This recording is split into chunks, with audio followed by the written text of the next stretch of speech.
Gabby Orr joins us now. She's a White House reporter for Politico. Gabby, good morning. Good morning. As we heard Jill Schlesinger say, this is a Goldilocks report for the White House. That's great news. So how did the Democrats campaign against an economy that looks this good? Well, as we just heard, they will remind people that at some point this will eventually turn to a recession, and that's something that the president needs to be worried about, concerned about, and that their policies would somehow prevent that or at least curb the results of a recession if they got into office. At the same time, we're hearing them talk a lot about income inequality, that even though the economy is soaring right now and that the president would normally be coasting toward reelection, that there are several Americans, groups, pockets across the country that are still suffering tremendously in poverty and from low wages. And so that even as we look at these economic numbers, as we look at GDP over 3% growth, as the Dow reaches its record high, there are still Americans that are suffering, and the Democrats are going to be arguing that their policies would do a better job of addressing those concerns. How concerned are Republicans that the president may not stay on message when it comes to this fabulous economy right now as he campaigns? Probably very concerned, because if you go and look at what happened before the midterm elections, that was the biggest issue for a lot of Republicans. They wanted the president to talk about nothing but the GOP tax bill, the economy, and all he talked about was immigration. He focused on those caravans that were coming last fall.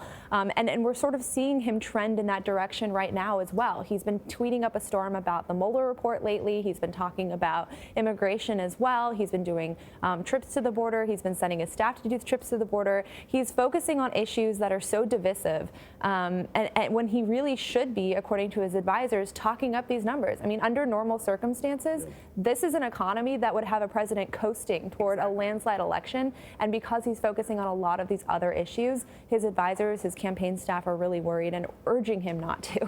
And we still have the Muller report. You heard in Steve Dorsey's report, the House Judiciary Committee Chairman Jerry Nadler's asking for an unredacted Muller report. Do you think that that's likely to happen? Is this a political move? Because, most of it was released. We've seen most of what's in the contents of that report.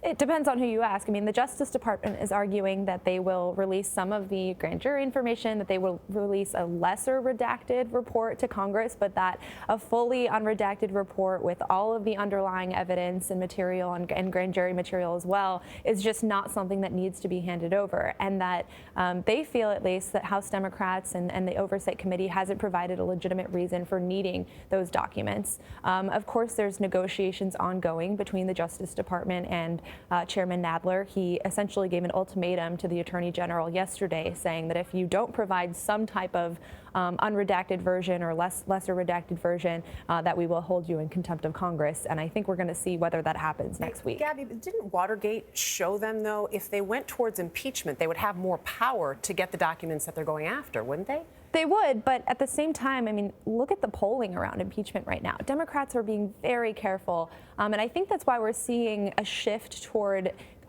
sort of demonizing the Attorney General in a way, more so than the president. Is that sort of a proxy attack on the president, in effect? It is, and it's not really, if you look at the impeachment numbers, I think it's about 56% of Americans who don't want them to go down that path. But if you look at what happened just last week with the Attorney General, he essentially contradicted his own testimony to Congress, and that's something that they can seize on, that they can use to sort of say, well, this is just another corrupt Trump administration official, and not really go after the president specifically. Gabby, thank you so much. Thank you.